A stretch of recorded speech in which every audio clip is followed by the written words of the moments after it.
Well, I just finished watching the Netflix limited series Baby Reindeer, and I have to say, I was very impressed. The series came recommended from a coworker whose tastes don't always align with mine, but she sold me on the premise. Richard Gadd plays essentially himself in this true story adaptation about his own experience with a stalker. Of course, all the names have been changed, so Richard is Donnie and his stalker is named Martha. Episode 1 starts with Richard Donnie walking into the police station to make a complaint against a woman who is stalking him by constantly showing up to his home, place of work, randomly on the streets, and by barraging him with emails and Facebook messages.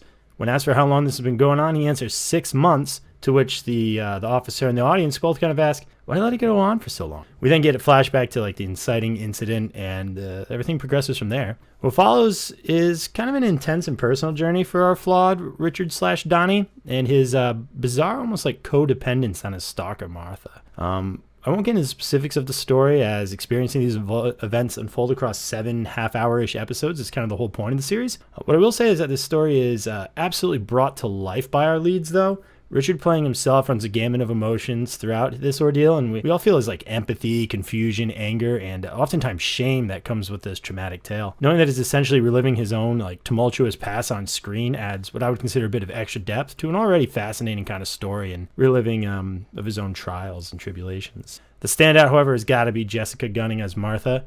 In interviews, Richard Gadd said it was very important that Martha is a fully realized and developed character that you can feel for, while also understanding just how mentally ill and potentially violent she can be.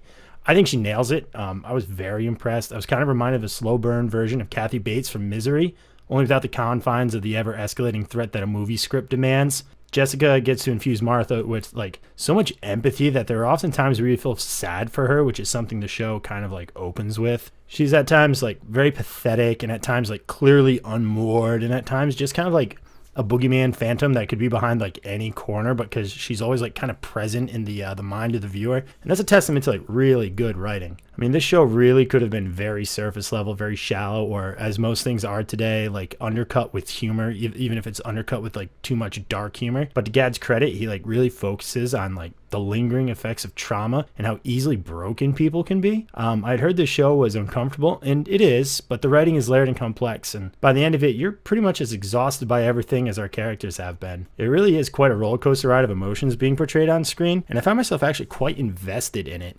Baby Reindeer is going to stick with me for a long time because of the strong writing, especially the excellent characters, and particularly how well it handles the fallout from traumatic events. That being said, I do have one complaint, and this is kind of going to be a spoiler for the very end of Baby Reindeer, so if you don't really want to talk about it or hear it, stop right now, go watch the show, highly recommend it.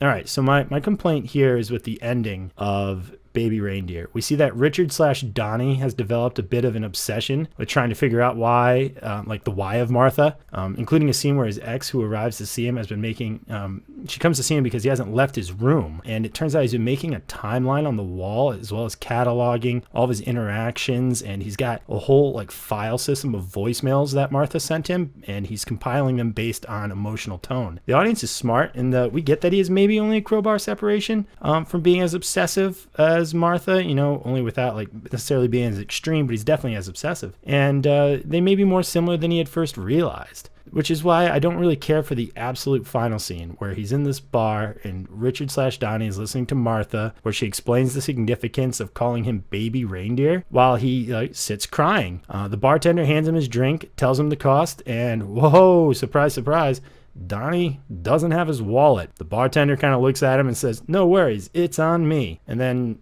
Donnie looks up and he realizes, oh my God, this is exactly what I did to Martha. Maybe we're not so different. I thought it was a little too obvious and on the nose, not to mention already established to us, the viewer. We already just saw that he was doing the timelines. We get a whole montage of him just listening to her voicemails. So we already know that. It felt like this was an attempt to go on one big bookend of a note, and it just felt very TV produced for me. If it had ended with him just crying at the bar, I think it would have been way more subtle and haunting, as it kind of gives the impression that he still can't quite get out from under this traumatic experience, and that all that empathy that was like in the instigating incident, like that started the stalking thing, is still quite present in the man despite everything. But honestly, I think that is a very small complaint in an otherwise pretty gripping piece of work. I highly recommend it. It was well worth the time. I know it's not heavy on like plot details in this. I really think everybody should watch it themselves. I think it's quite a fascinating, like dark odyssey through this one man's very turbulent period of time in his life, and I really enjoyed it. So